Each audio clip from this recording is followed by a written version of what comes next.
As of today, January 27, 2026, may go signal na ang gobyerno ng Spain para sa isang extraordinary regularization na layong bigyan ng pagkakataon ang maraming undocumented migrants na maging legal at magkaroon ng karapatang magtrabaho.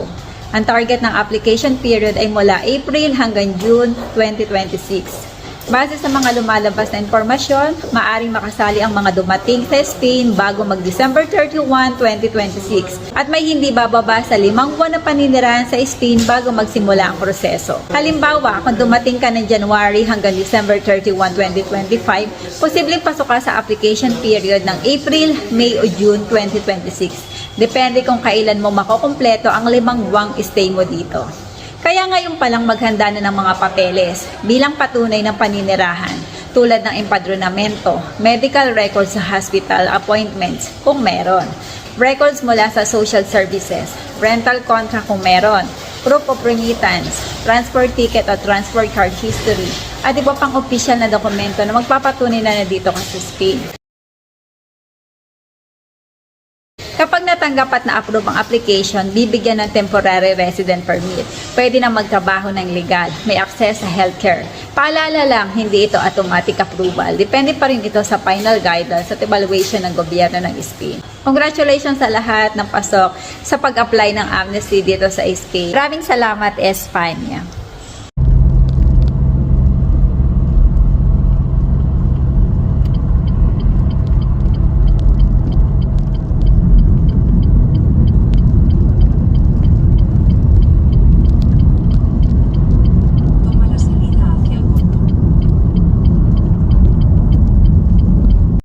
Marami pa rin na nagtatanong at nalilito kung pasok ba sila sa pwedeng mag-apply ng amnesty.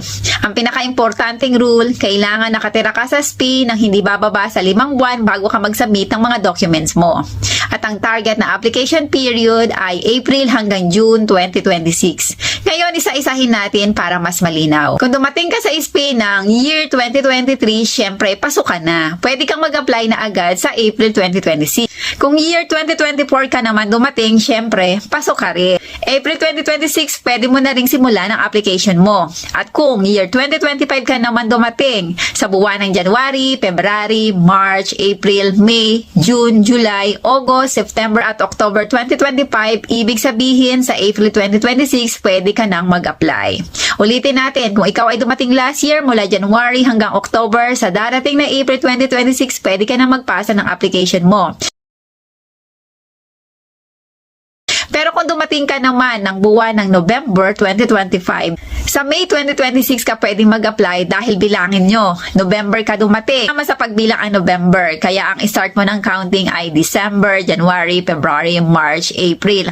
5 months ka na sa April, kaya May 2026 ka mag-apply. Kung December 1 to 31, 2025 ka naman dumating, June 2026 ka pwedeng mag-apply dahil ang counting mo naman ay start ng January hanggang May. Doon ka naman naka 5 months dito sa Spain. Dahil kailangan munang maka at least 5 months of stay bago ka magsumiti ng application. Kung itatanong nyo naman kung dumating ng January 1, 2, 3, 4 onwards, base sa balita, kailangan dumating ka dito sa Spain bago mag-December 31, 2025. Kaya sorry, hindi umabot sa cut-off. Don't worry, mabilis lang naman ng 2 years. Makakapag-process ka pa rin ng papel mo under Arraigo Social. Paalala lang, hindi pa open ang application ngayon. Inaantay pa ang final implementing rules. Pero ito ang current na guidelines na inilabas ng gobyerno. Kaya kung pasok ka sa dates na yan, simulan mo nang mag-ipon ng proof of stay tulad ng empadronamento, medical records, transport history, remittance at iba pa. Kung wala ka pang empadron or kung ano man ang kulang mo, huwag mag-alala kasi pwede ka pa namang kumuha. Meron ka pang 2 to 4 months para mai-provide ang mga requirements na kakailanganin mo bago ka mag-submit ng application mo. Either sa April, May or June ka pwede magpasa. Kung kai-empadron mo pa lang, wala ding problema. Pasok yun kasi ang importante naka-empadron ka bago ka mag-submit ng application mo. Hindi naman kailangan lahat ng binanggit ay meron ka, pero mas advantage kung mas marami kang maipasa na proof na narito ka sa Spain for more chances of approval. Nawa malinaw na ang lahat at wala nang nalilito pa. Kung may kakilala kang nalilito pa, i-share mo na itong video para makatulong.